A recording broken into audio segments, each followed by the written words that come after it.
quer cortar a relação do indígena com a terra, quer tirar do índio a sua cultura, a sua língua. Isso são políticas, né? E, e nós do Brasil estamos com uma fase muito difícil agora, nesse governo, de a gente sobreviver mesmo como indígena.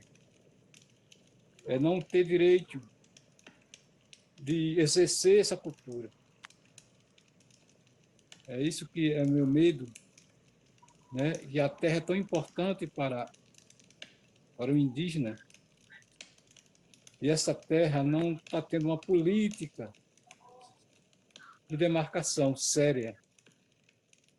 É todo lugar, vem pelo também poder do Congresso Nacional, todos os lados, o indígena é aperreado, é cercado querendo tirar o direito do índio.